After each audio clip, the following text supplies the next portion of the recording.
Dire, quand on est franchiseur, qu'on a la multifranchise, on est franchiseur, on regarde ce que font les autres franchiseurs. Oui, bien On sûr. regarde ce que font. Qui sont les meilleurs franchiseurs aujourd'hui dans le monde? On t'en a parlé, McDonald's. Oui. Il y en a d'autres, il y en a plein, mais il y a le groupe Bertrand en France. Oui. Et qu'est-ce qu'ils font? Est-ce qu'ils sont en type exploitant ou est-ce qu'ils sont en type multifranchise? Alors. Je suis Alan Bassi, entrepreneur et mentor, passé par les plus grands groupes français. Mon entreprise a généré des contrats de plusieurs dizaines de milliers d'euros par client et a plus de 4 ans de visibilité en chiffre d'affaires. J'ai fondé la BSG Academy pour que tous les entrepreneurs puissent atteindre le même résultat à leur tour. N'hésitez pas, vous avez une vidéo masterclass gratuite disponible en description de cette vidéo. Bonne question. Bonne question. Ça dépend. J'ai envie de te dire ça dépend parce que la plupart, oui. La plupart, oui. Malheureusement, un certain nombre de franchiseurs n'ont pas cette compétence entrepreneuriale et ils ont eu la chance d'avoir le point de départ où en fait ils ont un bon produit et ils se disent bah, en fait il faut que je le franchise. Mais c'est pas tous des entrepreneurs et ça se sent notamment, et c'est pour ça que j'insiste sur cette recherche. Quand vous faites la recherche de votre franchise, si vous aspirez à être franchisé ou même si vous êtes déjà franchisé et que vous voulez une autre franchise, vous regardez impérativement les conditions qui sont évoquées et qui sont stipulées par rapport aux redevances, par rapport aux royalties, par rapport bon, ça je pense que vous allez le regarder, par rapport au capital minimum qui est demandé, on va investir l'apport personnel. Mais faites attention vraiment à regarder l'ensemble parce que en fait on voit, ça transpire justement dans la description des franchiseurs, justement ces aspects. Est-ce que le franchiseur est entrepreneur? Est-ce que le franchiseur au final il cherche des gens qui vont entre guillemets être les petits exploitants à aller sortir le chéquier? Enfin sortir le chéquier, non, sortir justement le travail, leurs efforts et oui, sortir vraiment de leur temps en fait, payer de leur temps. Et ça c'est vraiment le point. Et là tu as fait la passerelle vers la partie technique. Ouais. On va en parler de cette partie technique en fait de la franchise. Aujourd'hui, il y a même cela quelques années, tu regardais, c'est pas un secret, tu regardais pour prendre une nouvelle franchise. Quels étaient les éléments clés pour toi pour prendre un nouveau franchiseur? Les éléments clés que tu regardes, que je conseille en tout cas aux entrepreneurs de la BSG Academy de regarder attentivement, c'est la vision de l'entrepreneur. Ma langue fourche tellement c'est ça que je cherche. C'est la vision de l'entrepreneur, le franchiseur. Exactement. Qu'il ait la bonne vision. Et quand je dis qu'il ait la bonne vision, c'est pour moi la vision clairement anglo-saxonne, c'est-à-dire l'entrepreneur doit avoir plusieurs sites. C'est dans l'intérêt du franchiseur surtout, mais c'est aussi dans l'intérêt du franchisé. Évidemment. Pourquoi? C'est double intérêt parce que la confiance est créée. La confiance est créée, donc le franchiseur a confiance, il connaît la personne, donc il se dit ça va aller plus loin. Et côté franchisé, bien évidemment, c'est naturel. On va pouvoir faire des économies, donc ce qu'on appelle les économies d'échelle, donc faire 2 activités et donc faire des économies pour un poste. Donc on gagne en marge, on gagne en temps et on se libère de l'opérationnel. Et c'est exactement ça, la recherche qu'on invite aux entrepreneurs qui sont déjà franchisés et à ceux qui projettent d'être franchisés. Attention à ce point, je l'aurais jamais assez répété, parce qu'une fois que vous êtes engagé après avec le franchiseur, c'est difficile de revenir en arrière. Donc, ton premier aspect, ton premier point le plus important, ou alors l'un des plus importants, c'est de savoir si le franchiseur est ouvert à la multifranchise. Exactement. Ça donne son état d'esprit. Clairement, ça donne son état d'esprit. S'il est anglo-saxon ou si malheureusement il fait une erreur selon moi, parce que même pour lui, je le dis clairement, pour moi les franchiseurs qui font cette erreur et qui ne demandent pas des multifranchisés, c'est tout simplement une erreur. Tout simplement une erreur. Il devrait même le proposer à l'entretien pour de franchise. Quand vous prenez la franchise de franchiseur. Il doit déjà dire est-ce que vous seriez intéressé pour en prendre plusieurs. Exactement. Il doit être dans cette optique-là. Et on revient sur ce qu'on disait même précédemment. C'est vraiment de se dire, quand on est franchiseur, qu'on a la multifranchise, on est franchiseur, on regarde ce que font les autres franchiseurs. Oui, bien on regarde qui sont les meilleurs franchiseurs aujourd'hui dans le monde. On t'en a parlé, McDonald's. Il y en a d'autres, il y en a plein, mais il y a le groupe Bertrand en France. Et qu'est-ce qu'ils font?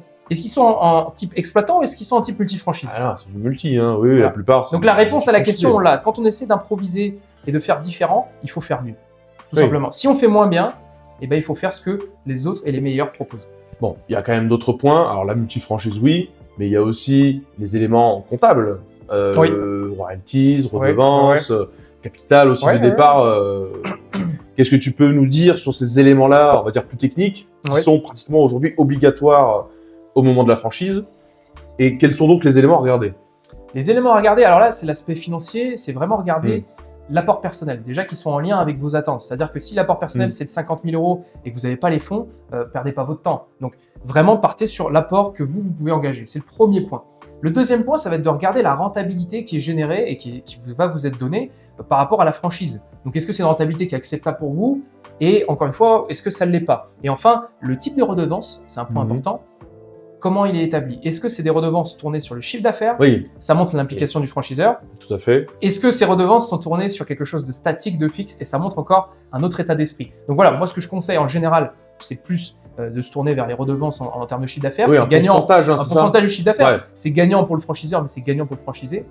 Oui. Ça, c'est le point important. C'est une relation structurelle durable, puisque là, il va attendre que vous soyez, on va dire, à votre plein potentiel pour lui gagner le plein potentiel de ses redevances. Quoi. Et donc, il va gagner ce qu'il mérite. C'est-à-dire, en fonction de son concept, s'il est bon, bah, il va gagner les redevances, il va gagner le chiffre d'affaires qu'il aura. Oui, parce que ça, aujourd'hui, et ça, on l'a pas dit assez, on a parlé de la multifranchise, des avantages financiers, etc. Mais il y a un accompagnement. Le concept de la franchise, c'est l'accompagnement. Oui. Et donc, c'est ça, c'est les documents. Alors, il y a plusieurs accompagnements. Pour revenir sur ce que tu dis, il y a l'accompagnement sur la formation qui va être initiale. Bien sûr. Et il y a l'accompagnement au long cours. C'est-à-dire l'accompagnement sur la formation initiale, en général, ça va être plusieurs semaines. Des fois, c'est plusieurs mois. Bon, je trouve que c'est quand même assez long et pour le franchisé, c'est pas terrible. Mais ce que je veux dire, c'est qu'il y a cette formation. Et normalement, il y a la formation continue. C'est le principe même de la franchise. Oui. C'est-à-dire que cette formation continue, elle doit intervenir tout au long. Pourquoi? Parce qu'encore une fois, le franchiseur doit être intéressé par l'évolution de son partenaire qui est le franchisé. Oui, c'est ça. Pour gagner plus et pour que ce franchisé fasse pour qu'il développe sa marque, sociétés, tout simplement, j'allais dire des enfants avec sa société. Donc, il a plusieurs sociétés et plusieurs, en tout cas, activités au sein de cette franchise. Maintenant qu'on a fait un peu un tour d'horizon de tout cela, pour aussi un peu finir sur cette vidéo, quelles sont tes recommandations en tant que franchisé aujourd'hui pour des personnes, alors, soit en passe de devenir franchisé, soit déjà franchisé? Quelles sont tes recommandations? La recommandation, déjà, je vais me tourner vers ceux qui sont déjà franchisés. Ça, c'est vraiment important. Pour ceux qui sont déjà franchisés, c'est de faire très attention à ne pas être exploité par son entreprise. J'insiste, il y a des process, vous les appliquez. Si vous pouvez faire mieux que les process qui sont indiqués par votre franchiseur, faites-le, mais votre seul souci, c'est de vous libérer de l'opérationnel.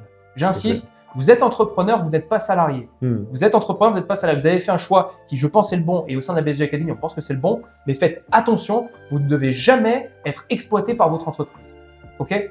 Et donc, une fois que vous avez fait ça, vous allez pouvoir mettre en place ces process. Vous avez des process de recrutement qui vont vous être donnés par la franchise, donc vous allez gagner du temps, et donc vous allez pouvoir les mettre en place.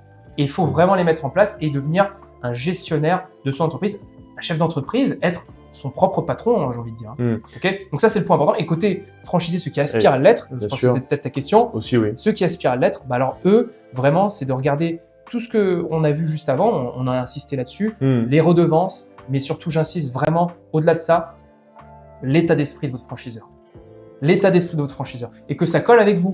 Bien sûr. Ça colle avec votre intention. Si vous, votre intention, c'est d'ouvrir plusieurs, de devenir libre, ce qui, je pense, doit être normalement la vocation d'un entrepreneur, et ben alors faites attention de bien regarder ces aspects. Et malheureusement, il est vrai, en France, il y a beaucoup de franchiseurs qui, là-dessus, j'ai envie de dire, ne jouent pas le jeu. Ça pêche. Et ça pêche. Et c'est un gap, on le voit. Je donne des chaînes américaines, enfin des entreprises américaines, quand on regarde Dunkin' Donuts, on regarde Tim Hortons au Canada. Je ne parle même pas que des États-Unis. Tim Hortons, Dunkin' Donuts, c'est vrai qu'on a des Expectation aussi, qui est une chaîne américaine, canadienne. Et bah, vous voyez le développement. Dunkin' a un développement beaucoup plus rapide qu'un grand nombre de chaînes françaises, d'entreprises françaises. Donc, il faut se poser les questions. Côté franchiseur, se poser les bonnes questions. Et côté franchisé, il faut faire un choix, j'ai envie de dire, éclairé. Bien sûr. Et là, ce choix éclairé, vous pouvez aussi, nous là on en discute, mais si vous avez des questions, n'hésitez pas à les mettre en commentaire. Nous, on va les lire, on va y répondre. Et puis, si même il y a des éléments nouveaux qui vont être mis à jour, on va pouvoir aussi refaire des vidéos, en rediscuter. Mais l'idée aujourd'hui, c'est de pouvoir déjà vous aider, peut-être dans votre projet ou même dans un projet qui est déjà établi. Et du coup, je vais laisser le mot de la fin à Alan.